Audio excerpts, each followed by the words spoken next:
Welcome back, friends and fans. Glad you could join me today for my artist talk for Atlanta Celebrates Photography. The subject of today's artist talk will be a portfolio I created back in 2013 called Paris to Marrakech. Right now, I'm reporting to you virtually from Marie Antoinette's bedroom. This is her view in the background, and I hope you'll enjoy this talk today, and hope you will tune in for my final talk, which will be on Wednesday at 3 p.m., wrapping up my talk series for Atlanta Celebrates Photography. So without further ado, let me go ahead and get started.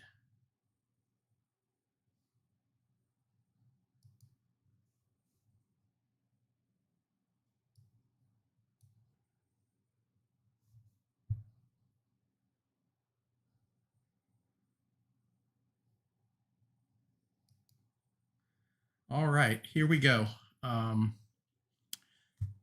As I mentioned, the talk today is Paris to Marrakech. And this is a book that I created back in 2013. I will be covering the highlights from the book. And this was a story where I took my youngest daughter, Jordan, on a cultural adventure upon her graduation from high school in preparation for her entry to college, where she would be studying interior design. And we looked at a lot of different architecture along the way and experienced a lot of different cultures, from a very modern, art-driven, progressive culture to a very conservative Islamic culture in Morocco during the month of Ramadan. And I must say that Paris is not Paris without the Eiffel Tower.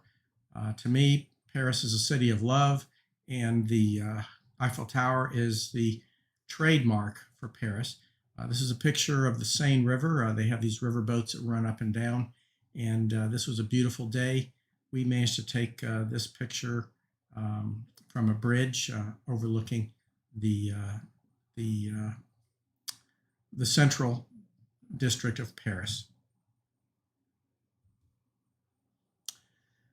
We did see a lot of graffiti and other forms of interesting artwork on the streets. And under this bridge were these locks. And this is a highly texturized photo to give it kind of a painterly effect. But I did find it interesting that they put these locks on things, and they would put their names and initials, and kind of like a symbol of lovers were here. And I thought it was really kind of a cool little symbol of Paris and the romance that comes with the city. At night, we have the Eiffel Tower, center of activity in Paris, a lot of street activity, and again, a very iconic view of the city of Paris. We took a day trip over to Versailles. Versailles is the castle where the French, I guess, what would you call it? The French monarchy ended. It was a site of where the royalty lived in extreme opulence. And these French gardens outside the window of Marie Antoinette's bedroom is just an indication of how obsessed the French were with conquering nature, with structure and form. I love this picture. It's just very timeless. It just seems to me like something that just is frozen in time, and you can imagine yourself back in the days of the court, and just taking a look at everything that's been crafted for the view.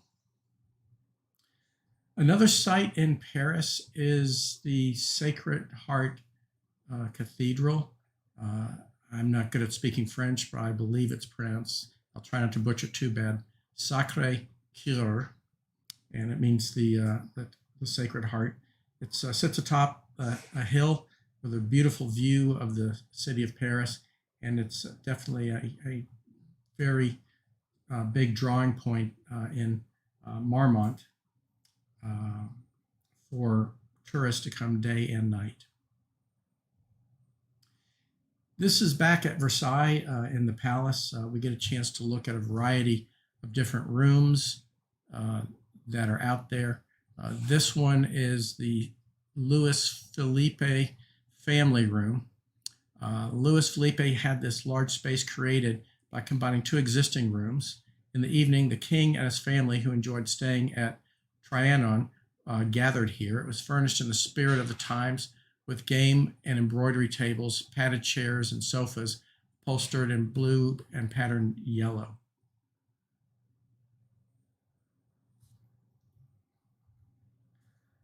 This is called the Blue Room. Again, it's in Versailles. You'll notice the extremely tall ceilings to create just a sense of air and royalty. All of the architecture is extremely detailed. You can look at these cornice boards up here and just get a sense for some of the carvings and the detail in these rooms. Of course, the upholstery is very ornate.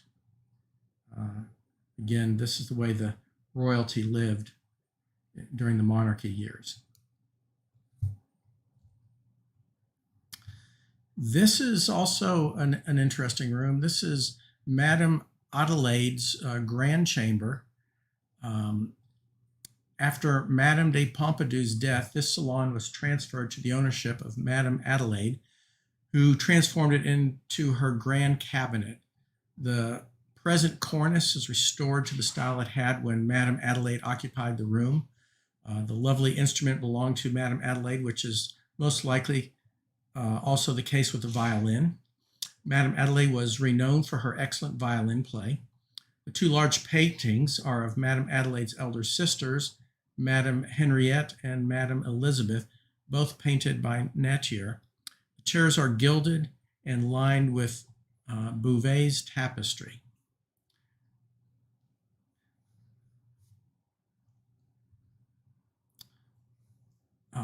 After we left Paris, we joined up with a tour group that we traveled across the Iberian Peninsula, and that being Spain and Portugal. And ultimately, we crossed at the Strait of Gibraltar to go into Morocco. And these are some of the country scenes that we saw along the way. The area was quite arid, bordering on desert, and desert in several places.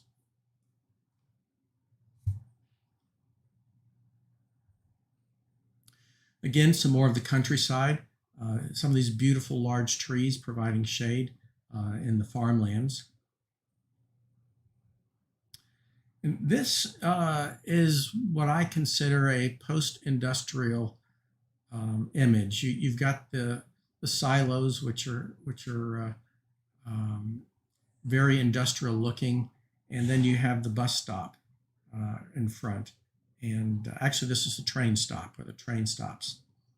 And it's just a very interesting view of the countryside as you travel along and see the non-urban areas of Spain and Portugal.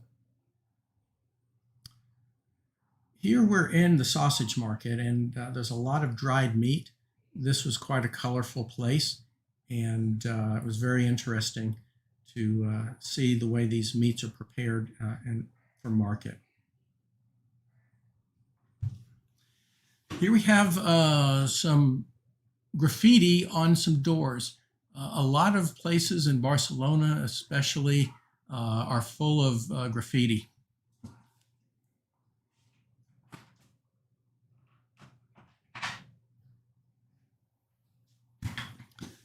Very interesting graffiti, interesting color, and a lot of times the way they do this is very interesting as well. There's obviously, it looks like an eye here that someone has vandalized the painting work. But a lot of these gates, streets are covered, and the openings to these shops are covered with graffiti. And here we have a street scene.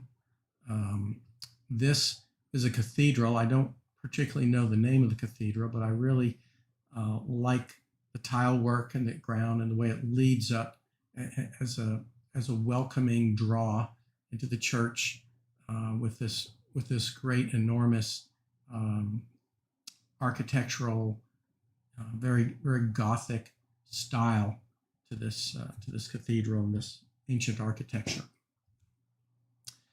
Here's also a little roadside park that we found. I believe this was in Coimbra, and it was just a calm place to sit back and rest from the summer heat, and it was quite warm during this time of the year. And these fountains and the way the water gurgles is just very calming and relaxing.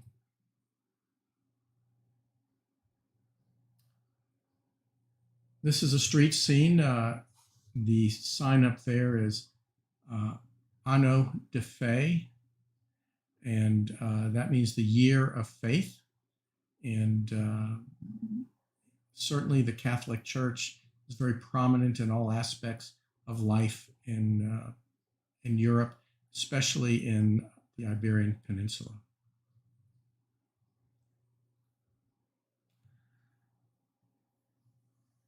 Portugal is famous for its fado. Fado is a song that is sung by young men to court women. They appear outside their window in the evening, and they sing songs of romance to the women. And if the women like the song, they will flash their light on and off to indicate their approval. And if they don't, well, that's kind of a sign that they're not interested, go someplace else. This is graffiti depicting the fado. And while we were in Portugal, we were able to experience a fado performance in a small bar, and also at night after 11 p.m. when the fado singers would come out in the street. Everyone sat around. They would many times bring wine to drink and listen to the fado singers in their courtship. Graffiti is also big everywhere. You see this subway, or not subway, but this trolley car that's been painted over with graffiti. And I found it interesting, the level of artwork that's out there. You know, it is graffiti, but it does seem to have an interesting appeal in its unusual form. And from Lisbon, we took a day trip by rail over to Sintra, which is in the mountains. And in Sintra, there are 5 castles. We only had time to visit one of them, and this is the Pena National Palace. It's an extraordinary piece of architecture. I don't remember how long the construction was, but it was a very, very long period of construction through several generations. And there are 5 distinct styles of architecture in the building that were constructed by the different construction managers and architects. One thing that is most amazing about this architecture is that whether you are indoors or outdoors, you can always see the palace. You can always see the architecture. So from any window, you'll be able to look out and you'll see jutting patios, wings of other rooms out there, and the exterior architecture. And when you're outside, everywhere you look, you'll also see parts of the palace. And you can see some of that here with the different balconies that are present. And this is the entrance here to the castle as you go through these arches. And the landscaping is very well maintained. It's a very ornate architecture. You can see some of the detail up here, and then the tile work. All of this is very ornate, very beautiful work. Just amazing. Just amazing.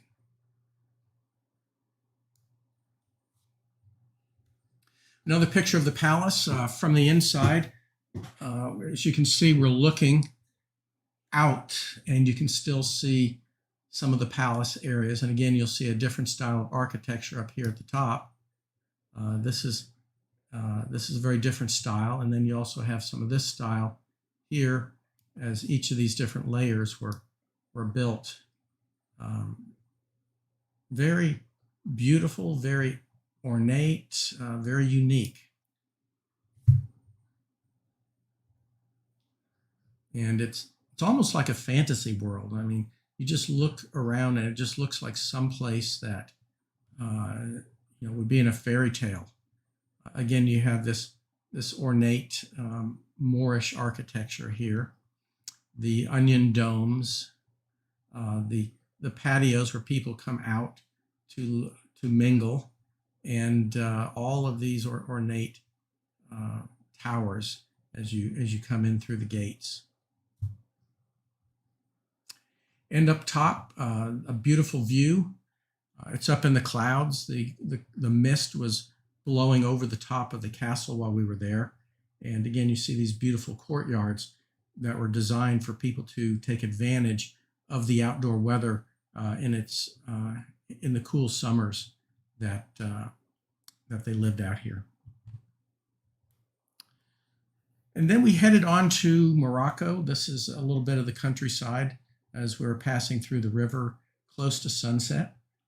Just a beautiful scene. And this also shows you some of the countryside.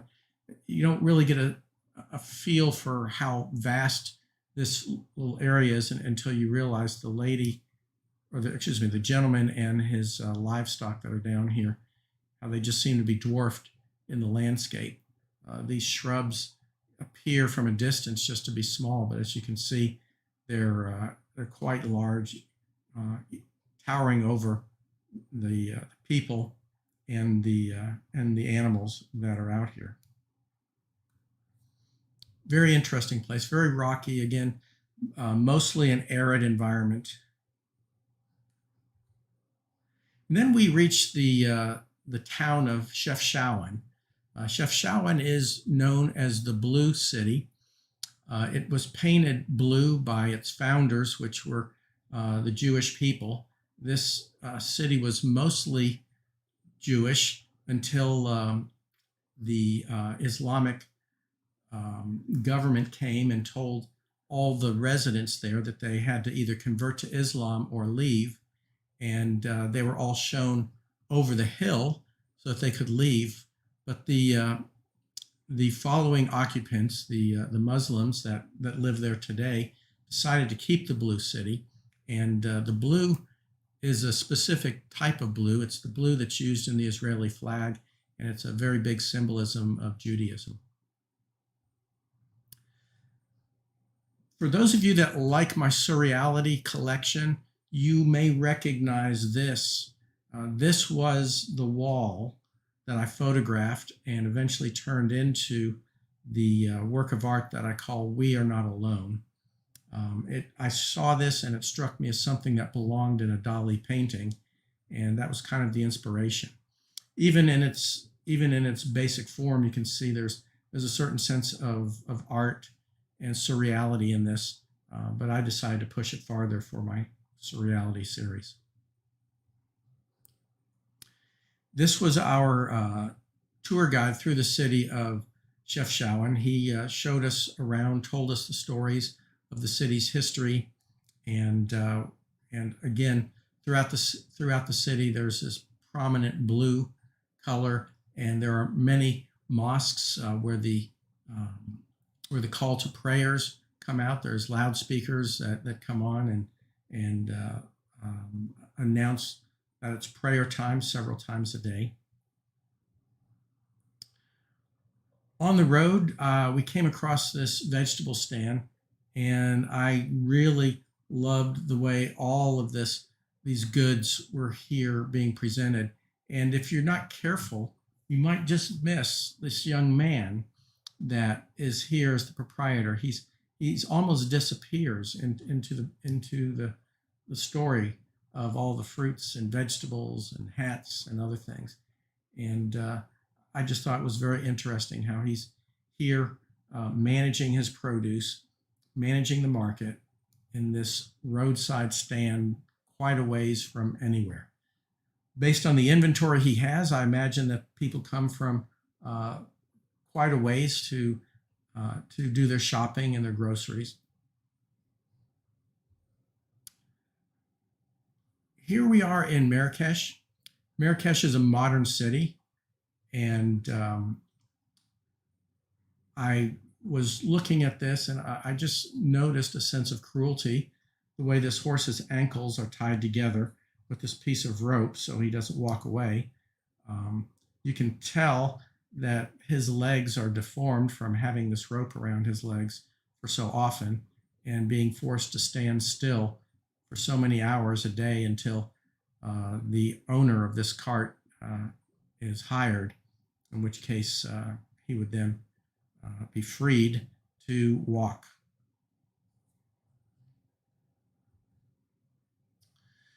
This was probably the most dramatic scene I can remember. When we came to Fez, it's the largest walled city in Morocco, and probably the largest walled city still in the modern world. But when we walked in, we saw a lot of these vendors, and this is one of the first things we saw was this pastry, these honey buns, and we noticed they were just covered with bugs. And I was just, I was just appalled at the way these bugs were just crawling all over this stuff. And people just come and they buy it. And you look at this and you go, wow, this is what life is like where you don't have any type of health rules. And the next day, we came out of our hotel room and we saw these honey buns out there for our breakfast. And I looked at them and I thought, I wonder where they came from. Here we see some craftsmen working in pottery, a very old craft that's performed to sell goods to tourists and locals. This gentleman here is definitely a craftsman. You can see the production of his work. And this is the tannery. To me, this was like a concentration camp for animals. It's a death camp. And the smell that comes out of here is disgusting. When you walk in there, they give you mint leaves to stick in your nostrils so that you don't throw up from the smell. And a lot of people on our tour were getting nauseous and ill. What I found is that you really have to just get used to the smell because the mint covers it up just enough, but when you get a whiff, it becomes overwhelming and it's almost enough to gag you. So the key is really just to be able to tolerate the smell. But you'll see the most interesting part of this is that the people that work in this tannery are working in these dye pits. They're standing in them. They themselves are being dyed by the chemicals they work in. And I'm sure this is not a healthy thing for them to be sitting, standing, and working with these chemicals that are meant to dye leather. And again, all of these are different colors where they dye the leather and then they make products out of them. Everything from belts to jackets and purses. The white part of this is lime, which is extremely caustic. And I just can't imagine how people can work in these lime pits that really just are meant to age the raw hides and turn them into leather. These are some of the leather products that are made, everything from baskets to purses, shoes, ottomans, you name it. If it can be made from leather, it's available in these shops. And again, this is a further view of the tannery. And as I mentioned before, to me, this was like an Auschwitz for animals. The animals here are bringing in skins that from the animals have been slaughtered on their backs, and they enter into the tannery where they're processed. And to me, this was just a very strange type of place. And here you can see you have a gentleman walking through.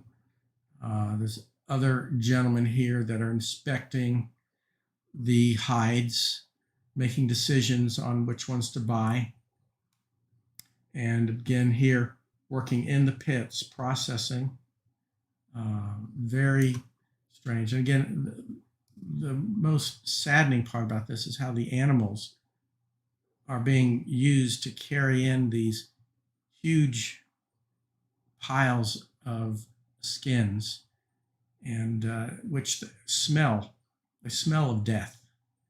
And so this has got to be a hell for these animals, but this is life in the tannery.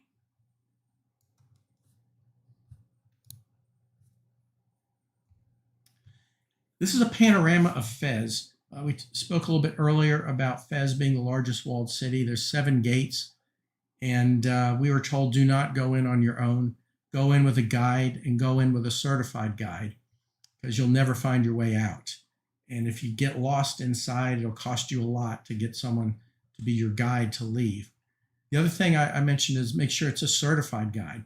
There are a lot of cons that are going on where people that are not licensed certified guides con people into letting them be their guide, and they get into the middle of the city, and then the police officer comes up and basically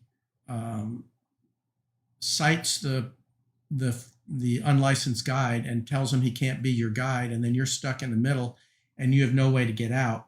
And then you'll be approached by a variety of licensed guides that will charge you an enormous fee to finish your guided tour and take you back to the gate. So it's really kind of a con job for the tourist. If you're not knowledgeable, you can very easily become a sucker. And we were there during Ramadan. It's an amazing period. During the day, everyone is fasting, and as the sun goes down, there's this mad rush of anger and frustration to collect the food, the goods that the people will eat at sunset for the breakfast. And it's a very crowded city. Everyone's pushing and shoving, and if you are bringing their carts, if you're in the way, you'll easily get run over. So it's someplace you want to go with a guide, and you don't want to get lost. This is the main square in Marrakech. This is where the vendors are out. And again, during Ramadan, it was a very curious scene because it's frowned upon to drink water or eat in public. And as a tourist, even if you're there in this 110-degree heat with a bottle of water and you're taking a drink of it, someone who's a fasting Muslim will come up and spit at you, spit at your feet, and curse you for disobeying the sanctity of Ramadan. On the other hand, you'll see vendors' carts where they're selling fresh squeezed orange juice and other snacks, and as long as you're buying it from one of the carts, you're left alone, but don't be caught bringing your own and consuming it. And this is also an interesting scene. Everyone wants to take a picture of the snake handlers, and this is another con. You're told do not try to sneak a picture of the snake handlers, because as soon as you take the picture, then you no longer can negotiate the price. They will come up to you, they will surround you, they will angrily cuss at you for not paying them for their photograph, and then the price can be outrageous. If you want to take the picture, the key is to go up and negotiate up front. Negotiate for $1 or $2, which they won't like. But if you decide to walk away, they'll take it, and you take the picture, and it's done. Versus if you take the picture, it might cost you $50 for that picture before the whole scenario is open and before they make a big scene. And you definitely don't want to be in that scene. I saw a guy that was probably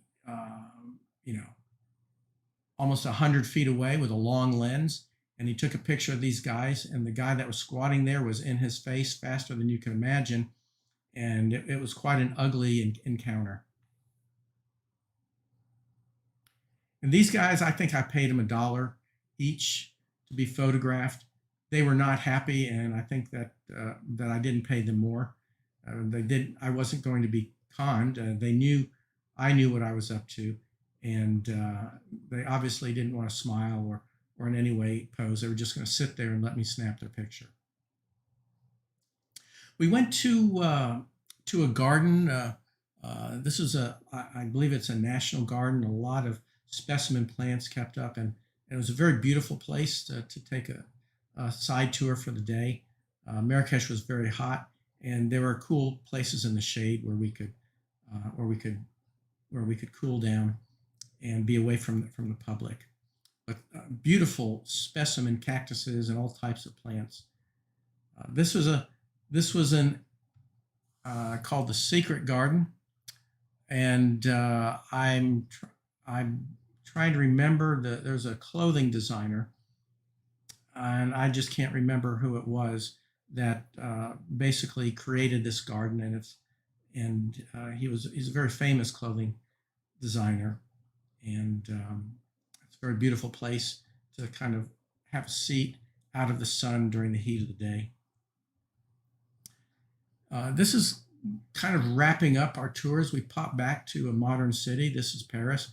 We're up at the Arc de Triomphe, looking down the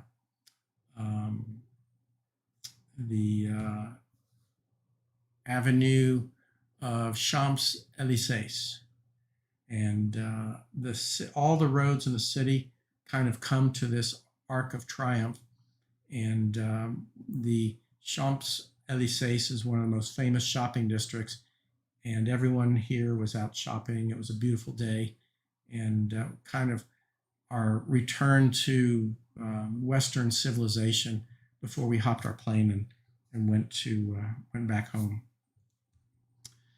This book is listed on my website. It's Paris to Marrakech. It's down here at the bottom of the photo books page, and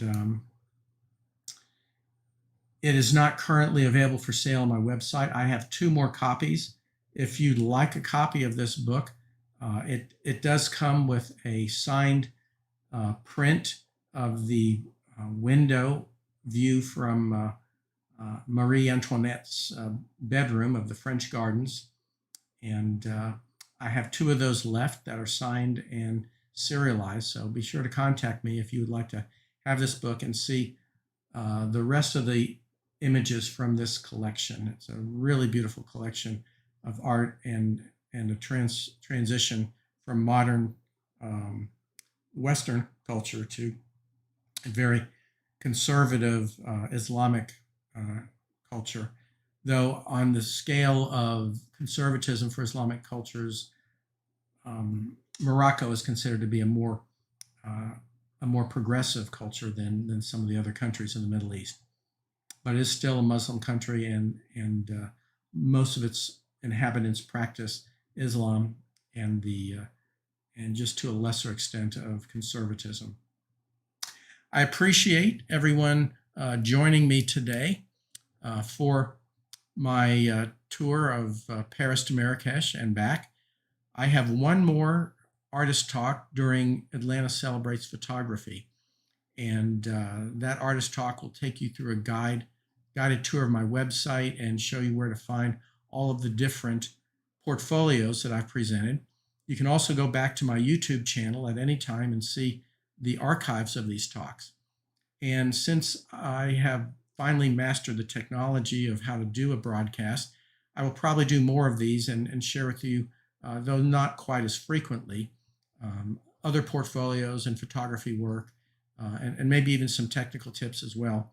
So again, thank you, and have a great weekend. I look forward to seeing you at my next virtual talk.